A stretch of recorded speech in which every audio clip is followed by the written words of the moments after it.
आज भारतीय सेना के 31वें थल सेना अध्यक्ष का पदभार ग्रहण करना मेरे लिए गर्व और विनम्रता का क्षण है। ड्यूटी, ऑनर और नेशन फर्स्ट के आदर्शों के प्रति अपनी अटूट प्रतिबद्धता के साथ मैं इस जिम्मेदारी को स्वीकार करता हूँ। मैं माननीय प्रधानमंत्री जी और माननीय रक्षा मंत्री जी के प्रति अपना आभार व्यक्त करता हूं, जिन्होंने मुझ पर विश्वास किया और भारतीय सेना का नेतृत्व करने का ये गौरव और उत्तरदायित्व सौंपा।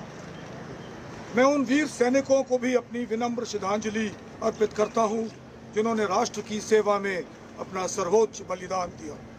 उनका साहस, कर्तव्यनिष्ठा और निस्वार्थ समर्पण आने वाली पीढ़ियों को प्रेरित करती रहेगी।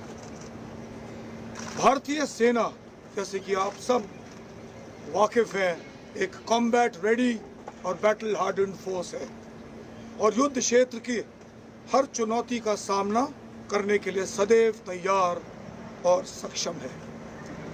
इस बदलते सिक्योरिटी एनवायरनमेंट की चुनौतियों का सामना करने के लिए हमें सेना के मॉडर्नाइजेशन यानी कि आधुनिकीकरण को नए उत्साह और दृढ़ संकल्प के साथ आगे बढ़ाना होगा।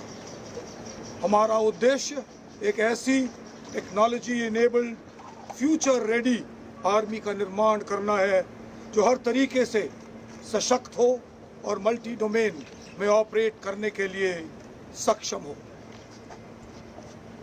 इन सभी उद्देश्यों को मद्देनजर रखते हुए और माननीय रक्षा मंत्री द्वारा डेकेड ऑफ ट्रांसफॉर्मेशन के अंतर्गत दिए गए मार्गदर्शन से प्रेरणा लेते हुए मैंने अपने फोकस एरियाज निर्धारित किए हैं।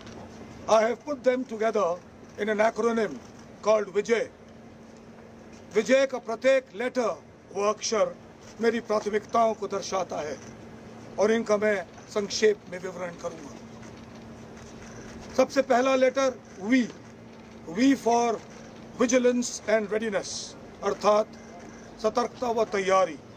हम अपनी सीमाओं और उभरते खतरों के प्रति निरंतर सतर्कता बरकरार रखेंगे और राष्ट्र सुरक्षा के समक्ष किसी भी चुनौती का प्रभावी ढंग से सामना करने के लिए उच्च स्तर की ऑपरेशनल रेडीनेस बनाए रखेंगे।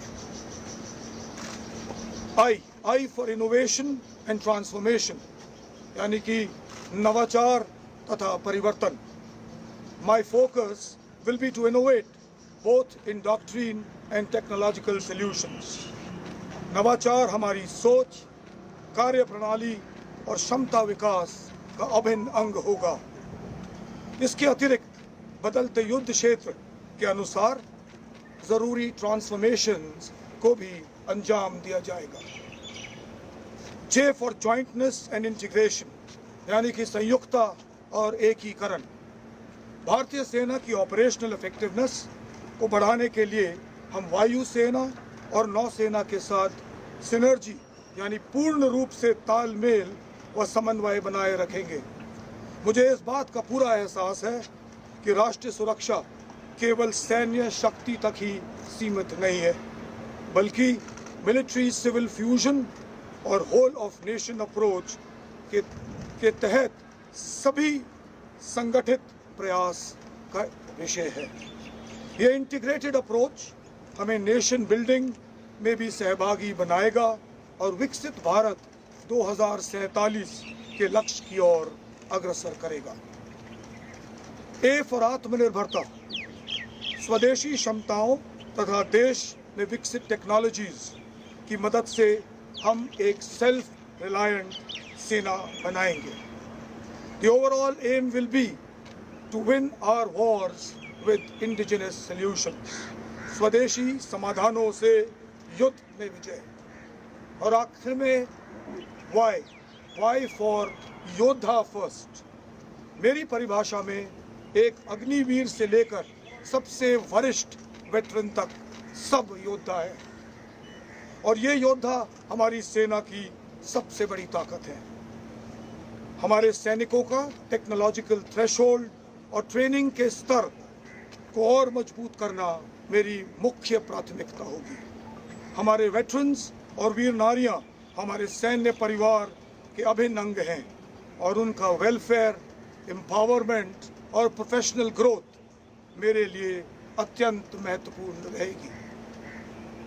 आज इस अवसर पर मैं जनरल उपेंद्र द्विवेदी और अपने सभी भूतपूर्व आर्मी चीफ्स को भी नमन करता हूं, जिनकी दूरदृष्टि और नेतृत्व ने भारतीय सेना को एक सशक्त, सुदृढ़ और विश्वसनीय फोर्स के रूप में स्थापित किया है।